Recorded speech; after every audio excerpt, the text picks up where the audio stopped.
is my show.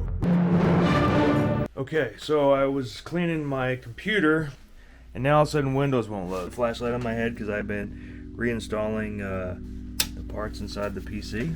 Okay, there's some power. Okay, so I was able to use a micro SD card and an SD adapter. Right now it's writing the file. Then I will turn this on and put it into where it allows me to reinstall Windows. Because see, here's the thing. This computer had Windows 7 and I updated it online to Windows 10 and I got the code in my email. But now it's requiring to create a boot drive to reinstall Windows. Okay, so I just got in advanced options. I'm gonna go into troubleshooting. I tried everything I could think of and every option for hours, and nothing I tried worked. I literally exhausted every option available trying to reboot the computer. This is like the worst. It really is. It's like the worst. It's like nothing I'm doing is working, you know? Okay, well, it's saying that I need to enter it through the BIOS, and basically what I need to do is change the boot order to recognize USB drive. Okay, I'm in the BIOS. It's BIOS information. What a nightmare. What a nightmare it is to work with computers. So I was just in command prompt following these steps. If it happens, it sucks because I didn't record it. I was so focused. Okay, so I'm not sure what happened, but I have the screen popped up and it says repairing disk errors. This might take over an hour to complete. After hours of trying to get the computer to work, I can't. And there's a damage to the hard drive. However, I have an old hard drive that was a stand-up station that is actually like a Santa reader, and it is going into this computer into a file recovery software. It has found 63,560 files and it's going up. So I'm going to recover all the files from the drive, but I'm going to have to get a new drive, Windows 10 put on it, or I might get a new computer. I don't even want to deal with this stuff. I want to be making videos. It makes me want to go out and buy a new computer. I've been looking at them, but we're talking thousands of dollars to pay for these things, you know? And have to find a way to justify all that. So I started to think about all the acting and filmmaking projects I've been a part of, and all the people I've come to know over the years, and the amount of time and energy I put into these projects, and how much they meant to me, and how I've had a constant progression of improving my craft over the years. And then I looked at my recent project that I just did for my friend Daniel Baldwin. I filmed his documentary, and it's probably one of the best projects I've ever been a part of. It's the first film with all four Baldwin brothers, and I know it's going to get some attention, so it only makes sense for me to continue progressing forward with acting and filmmaking. So I decided to go out and find a way to afford to build this computer, looking for all the parts to build the ultimate editing PC. I knew I wanted to have a processor that could handle up to 8K, possibly 12K for the future resolutions. I knew I wanted to have something with a lot of memory that could just kick out any effects I wanted, and researched the best parts I could, and I found websites that had done tests on different computer models. And so I decided to design the most high performance machine that I possibly could. And I went in search of the parts on eBay. On eBay, I was able to find the graphics card, the motherboard, the processor, and RAM all at a great price. I have the parts. $7,500 later, which is very questionable. This just came in this priority ship bag. This is like a $2,000 CPU shipped in just an envelope. I don't even know what to think about that.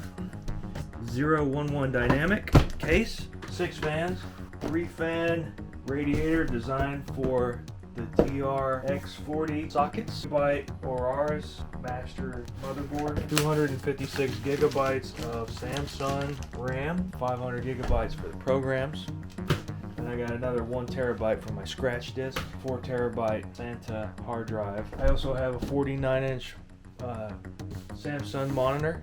I got some cable stuff, I got some plugs and some extra things. But basically, these are the parts of the PC. By building this PC, I am basically creating the equivalent of a $10,000 to $15,000 computer by piecing it together myself.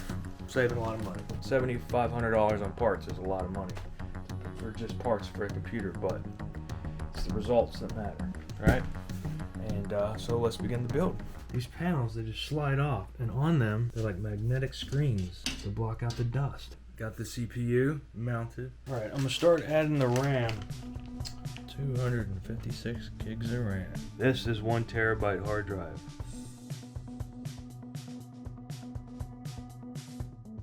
Let me show you what we got. I have these fans sucking the air into the case.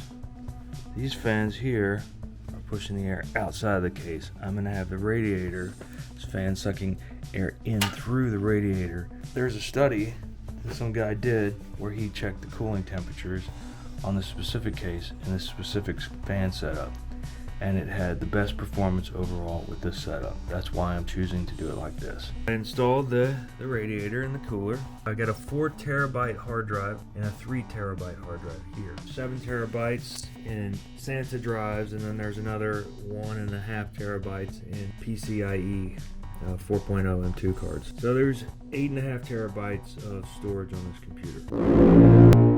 It's about 6 a.m. and I put the new computer together, and it has given me the same error code 60. It's not loading memory. It's not going into the BIOS. So what I found online in a forum is that if you take the BIOS and download it from the website and then put it into this one USB slot and turn on the computer with no memory, it reloads the BIOS, then insert 1 slot of RAM, and your computer should be working fine. And you should be able to just push the Q flash button. It's updating. Holy crap, it's working. We are updating the BIOS. I feel like a computer nerd. This is awesome. For days, I've been trying to figure out what this error code 60 was on this massive computer I built, and it wouldn't turn on. And finally, I give up. I take it to the Micro Center, and they test the RAM that I bought on eBay for $1,000. So I'm up here at Micro Center, and I'm getting the PC is getting looked at. I got a guy, he's testing the RAM, because I bought the RAM, you know, and he's gonna make sure it's good. And he's gonna help me figure this out. This is the struggle of building your own amazing editing PC. But I just keep moving forward. And they find out that the RAM doesn't work. And they plug in their RAM and it works great. So I built this computer and they're like, man, yeah, everything works awesome. You just bought bad RAM. G-Skills Ripjaws. Okay. I got 4 sets of this. $1,600 worth of RAM in the sucker. It is working. Well, now it's done. This is my 2021 editing machine. And it can handle anything. All the way up to 12K. It plays 4K raw, stacked, with massive layers with no problem, no issue. In fact, it edited the video that you just watched in less than 2 days. Normally that would take me more than a few weeks to go through everything, but it was so easy due to the system that I was able to get through it. The PC is based in a Leland Lee 011 dynamic case. It has a Gigabyte AORUS master motherboard with a TRX 40 socket. It has an AMD Ryzen 3970X 32-core processor, the Nvidia 3090 24 gigabyte graphics card. It has 256 gigs of RAM.